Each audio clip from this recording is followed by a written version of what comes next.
नमस्कार दोस्तों, success for all student channel पर आप सभी का बहुत बहुत स्वागत है। उम्मीद करते हैं कि आपकी तैयारी बहुत अच्छे से चल रही होगी और आपकी इसी तैयारी को और आसान बनाने के लिए आज हम आपके सामने ये वीडियो लेकर आए हैं। हम आपको कम से कम समय में एक अच्छी तैयारी, बेहतरीन तैयारी कराने का प्रयास कर रहे हैं। तो आज के इस वीडियो में हम घास के मैदान पर बृहस्पति जो है, इस घास के मैदान पर प्रश्न कहाँ से बनते हैं, इस पर एक बृहद चर्चा करेंगे और पारिस्थितिक तंत्र और साथ साथ पर्यावरण से आने वाले जो महत्वपूर्ण प्रश्न हैं जो बार बार हर साल दोहराए जा रहे हैं, उनके बारे में भी आपसे हम चर्चा करेंगे। तो चलिए बिना देर किए वीडियो को शुरू करते हैं।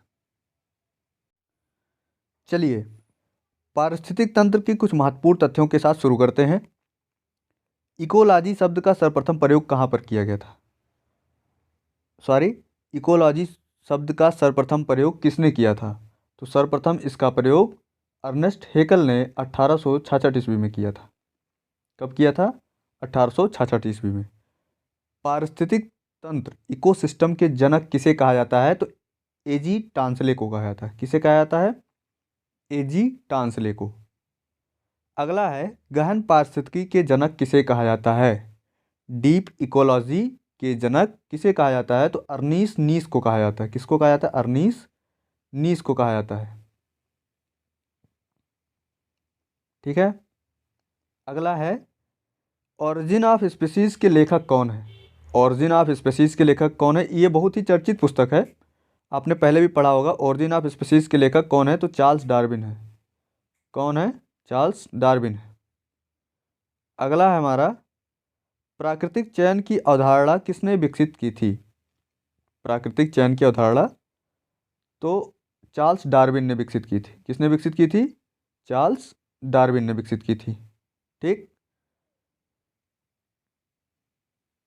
आगे देखते हैं, मेघबीजन या कृत्रिम वर्षा क्या होती है?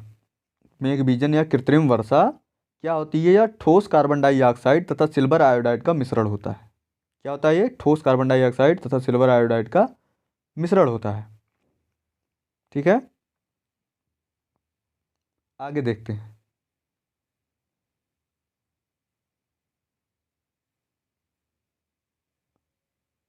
चलिए इससे संबंधित अगला पॉइंट देखते हैं हम। सबसे छोटा पारिस्थितिक तंत्र, सबसे छोटा पारिस्थितिक तंत्र कौन होता है? एक्वेरियम होता है। सबसे बड़ा कृत्रिम पारिस्थितिक तंत्र कौन होता है? तो धान का क्षेत्र होता है। कौन होता है? सबसे बड़ा कृत्रिम पारिस्थितिक तंत्र कौन होता है? धान का खेत। विश्व में सबसे विक्षुब्ध पारिस्थितिक तंत्र कौन है? पर्णपाती वन होते हैं। कौन होते हैं? पर्णपाती वन। स्थलखंड पर पाया जाने वाला सबसे बड़ा पारिस्थितिक तंत्र, स्थलखंड पर, फिर से ध्यान दीजिएगा, स्थल तंत्र पर पाया जाने वाला सबसे बड़ा पारिस्थितिक तंत्र कौन है? तो जंगल है। कौन है? जंगल है। ठीक है। आगे देखते हैं हम लोग, पारिस्थितिक तंत्र का मित्र किसको कहा जाता है? तो पारिस्थितिक तंत्र का मित्र नीम, पीपल, बरगद, तुलसी को कहा जाता है। ठीक है। अगला है, पृथ्वी पर पाया जाने वाला सबसे बड़ा पारिस्थितिक तंत्र, पृथ्वी पर पाया जाने वाला सबसे बड़ा पारिस्थितिक तंत्र तो समुद्र है। कौन है? समुद्र है जो हमारा सबसे बड़ा पारिस्थितिक तंत्र होता है पृथ्वी पर पाया जाने वाला। ठीक है। स्थल की बात करें तो जंगल होता है। कौन होता है? जंगल होता है। चलिए इससे संबंधित एक प्रश्न देखते हैं। पारिस्थितिक तंत्र का उदाहरण है, पारिस्थितिक तंत्र का उदाहरण है, ये यूपी टेट 2011 में आ चुका है। तो पारिस्थितिक तंत्र का उदाहरण इसमें से जल, वायु, तालाब या मृदा, तो इसमें से सही आंसर होगा तालाब। तालाब हमारा पारिस्थितिक तंत्र का उदाहरण है। चलिए विश्व के कुछ प्रमुख घास के मैदानों के बारे में देखते हैं। यूपी टेट और सीटेट में इससे बहुत ज़्यादा प्रश्न बने हुए हैं। बीच में वीडियो को बिल्कुल मत स्किप करिएगा, क्योंकि फिर उसके जिम्मेदार आप ही होंगे। आपसे बहुत कुछ छूटने वाला है, फिर समझ लीजिएगा। वीडियो को ज़्यादा से ज़्यादा शेयर कीजिए। चलिए देखते हैं। लानोस, लानोस घास का मैदान कहाँ पाया जाता है? तो कोलंबिया और वेनेजुएला में पाया जाता है। कंपास पाया जाता है ब्राज़ील में। सवाना पाया जाता है पूर्वी अफ्रीका में। सिल्वास पाया जाता है अमेजन बेसिन पर। और पार्कलैंड पाया जाता है अफ्रीका में। कहाँ पाया जाता है पार्कलैंड? अफ्रीका में पाया जाता है। ठीक है। तो ये रहे उष्णकटिबंधीय घास के मैदान। आगे देखते हैं हम लोग शीतोष्ण कटिबंधीय घास के मैदान। तो शीतोष्ण कटिबंधीय घास के मैदान में हमारा आता है, पहला आता है पंपाज। पंपाज पाया जाता है अर्जेंटीना में। कहाँ पाया जाता है? अर्जेंटीना में। स्टेपी पाया जाता है मध्य एशिया में। कहाँ पे? मध्य एशिया। वेल्ड दक्षिण अफ्रीका में पाया जाता है, और प्रेयरी उत्तरी अमेरिका कनाडा में पाया जाता है। पुस्टाज हंगरी में पाया जाता है। कहाँ पाया जाता है पुस्टाज? हंगरी में। डाउन्स जो घास का मैदान है वो ऑस्ट्रेलिया में पाया जाता है। आप ऐसे याद कर सकते हैं कि ऑस्ट्रेलिया हमारे मानचित्र में सबसे नीचे है, डाउन है, इसलिए ऑस्ट्रेलिया में डाउन्स पाया जाता है। कैंटरबरी, कैंटरबरी कहाँ पे पाया जाता है? न्यूजीलैंड में पाया जाता है। कहाँ पाया जाता है? न्यूजीलैंड में पाया जाता है। तो आप इसको ऐसे याद रख सकते हैं कि न्यूजीलैंड वाले बहुत ज़्यादा कैडबरी खाते हैं। तो कैंटरबरी घास का मैदान न्यूजीलैंड में पाया जाता है। ठीक है, चलिए हम इससे संबंधित आपको कुछ ट्रिक बता दे रहे हैं कि उष्णकटिबंधीय घास के मैदान और शीतोष्ण कटिबंधीय घास के मैदान आप अलग अलग कैसे याद कर सकें। ठीक है, उष्णकटिबंधीय घास के मैदानों की ट्रिक, इसको इस ट्रिक से याद कर लीजिए। लाला का सेब पार्क में गिरा। लाला का सेब पार्क में गिरा। तो याद कैसे करते हैं? लाला से आप लानो से याद कर लीजिए। लाला से लानो से याद कर लीजिए। का से कंपास याद कर लीजिए। सा से सेब से आप सवाना और सिलवा से याद कर लीजिए। सेब से सवाना और सिलवा से याद कर लीजिए। पार्क से आप पार्कलैंड याद कर लीजिए। ठीक है, तो लाला का सेब पार्क में गिरा, llanos, campos, savanna, selvas, parkland. तो ये हमारा उष्णकटिबंधीय घास के मैदान का ट्रिक हो गया। अगला हम देखते हैं शीतोष्ण कटिबंधीय घास के स्थल का ट्रिक। ठीक है, तो इसमें आप याद कैसे करेंगे? पापा की प्रिय डॉटर पुश्तों से कैडबरी खाती है। पापा की प्रिय डॉटर पुश्तों से कैडबरी खाती है, तो इसको आप ऐसे याद कर लीजिएगा। देखिए कैसे याद करेंगे? पापा से पंपास याद कर लीजिए, फिर प्रिय से प्रेयरी याद कर लीजिए, डॉटर से डाउन से याद कर लीजिए, डॉटर से डाउन से याद कर लीजिए, पुश्तों से आप पुस्टाज याद कर लीजिए। फिर आप कैडबरी से कैंटरबरी है, ये क्या है? कैंटरबरी, कैंटरबरी याद कर लीजिए। ठीक है, कैडबरी से आप कैंटरबरी याद कर लीजिए। तो ये रहा हमारा उष्णकटिबंधीय घास के मैदान का ट्रिक, और ये शीतोष्णकटिबंधीय घास के मैदानों का ट्रिक है। तो उष्णकटिबंधीय वाला है लाला का सेब पार्क में गिरा। शीतोष्णकटिबंधीय घास स्थल है पापा की प्रिय डॉटर पुश्तों से कैडबरी खाती है। ठीक है, चलिए ये रहा हमारा ट्रिक। चलिए इसी से संबंधित एक प्रश्न देख लेते हैं। निम्नलिखित में से कौन सा शीतोष्ण घास प्रदेश नहीं है? कंपास, डाउन्स, प्रेयरीज या पंपास? कंपास, डाउन्स, प्रेयरीज या कंपास? आप देखते हैं आप किस पर लगाते हैं। तो इसका सही आंसर होगा शीतोष्ण नहीं है। इसमें से डाउन्स, प्रेयरीज, डाउन्स, प्रेयरीज और कंपास ये सभी हमारे शीतोष्ण घास प्रदेश हैं। इसमें से केवल कंपास है जो उष्णकटिबंधीय घास का मैदान है, तो इसलिए यही सही होगा हमारा। आगे चलते हैं। भारत के कुछ घास के मैदान, ये तो विश्व के थे, अब हम देखते हैं भारत के कुछ घास के मैदान। तो सोनमर्ग और गुलमर्ग घास का मैदान जम्मू कश्मीर में पाया जाता है। कहाँ पाया जाता है? सोनमर्ग और गुलमर्ग जम्मू कश्मीर में पाया जाता है। बुग्याल, बुग्याल उत्तराखंड में पाया जाता है। बुग्याल कहाँ पाया जाता है? उत्तराखंड में पाया जाता है। उर्मिल, उर्मिल कहाँ पाया जाता है? कर्नाटक में पाया जाता है। उर्मिल घास का मैदान कर्नाटक में पाया जाता है। सोला, ये पूछा जाता है, कई बार पूछा भी जा चुका है ये प्रश्न। सोला कहाँ पाया जाता है? महाराष्ट्र के पश्चिमी घाट में। कहाँ पे? महाराष्ट्र के पश्चिमी घाट में पाया जाता है ये। बन्नी घास, बन्नी घास गुजरात के कच्छ के रण में पाई जाती है।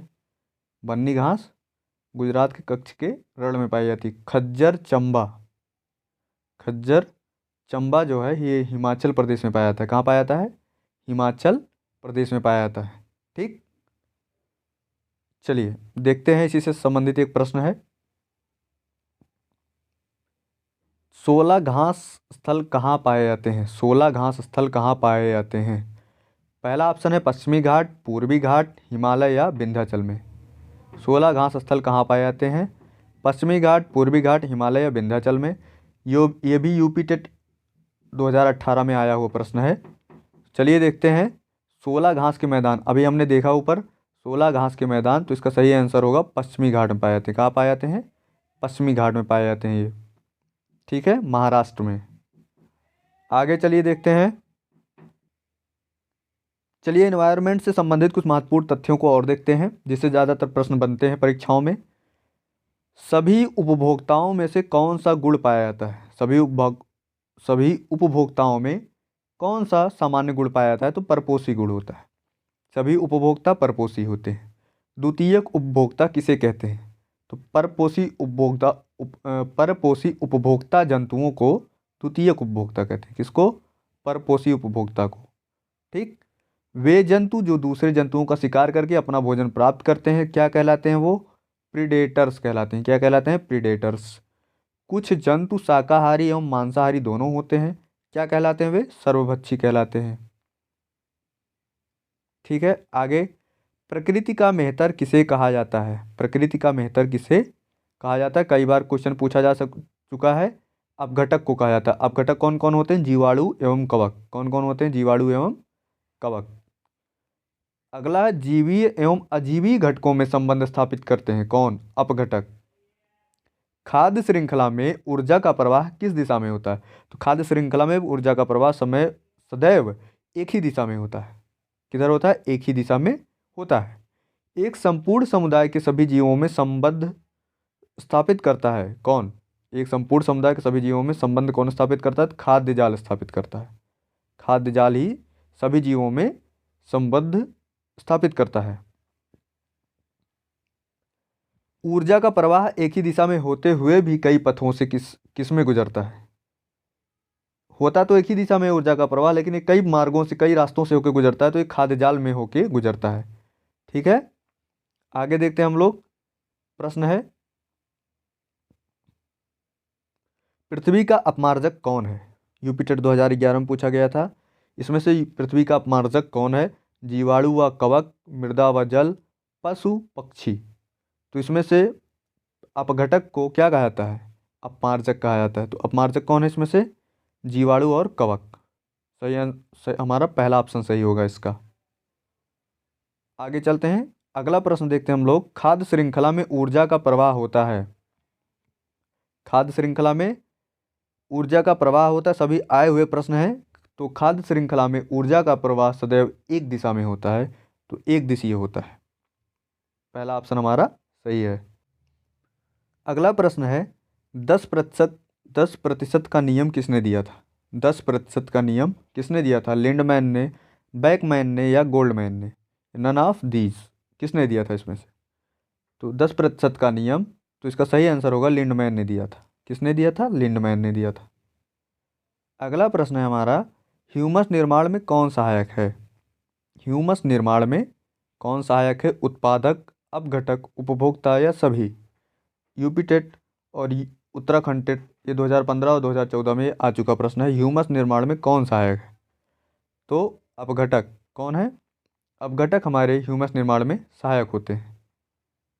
अगला प्रश्न है हमारा, अत्यधिक चारण का परिणाम क्या होता है? इनमें से अत्यधिक चारण होने से क्या परिणाम होता है? तो अत्यधिक चारण का परिणाम ऑप्शन है इसमें, मृदा अपरदन, मृदा प्रदूषण, ताप प्रदूषण, जलवायु प्रदूषण। तो क्या होता है इसमें से? सही ऑप्शन क्या होगा? अत्यधिक चारण के परिणाम से मृदा अपरदन होता है। क्या होता है? मृदा अपरदन होता है। ठीक है, अगला प्रश्न है, पर्यावरण में किस निष्क्रिय गैस का सांद्रण सर्वाधिक होता है? इनमें से जो गैसें दी गई हैं, किस निष्क्रिय गैस का सांद्रण पर्यावरण में सबसे ज़्यादा है? हाइड्रोजन, नाइट्रोजन, या आर्गन? तो इसमें से सही ऑप्शन होगा हमारा आर्गन। आर्गन सबसे ज़्यादा निष्क्रिय गैस पाई जाती है हमारे वातावरण में। सबसे ज़्यादा निष्क्रिय गैस वातावरण में हमारे आर्गन पाई जाती है। ठीक है, अगला प्रश्न है, पर्यावरण की परिभाषा क्या है? पर्यावरण की परिभाषा क्या है? एबायोटिक एवं बायोटिक घटक, समुद्र तल के नीचे पृथ्वी पर वस्तुएं, चीज़ें जो हमको घेरती हैं, या नन ऑफ दीज?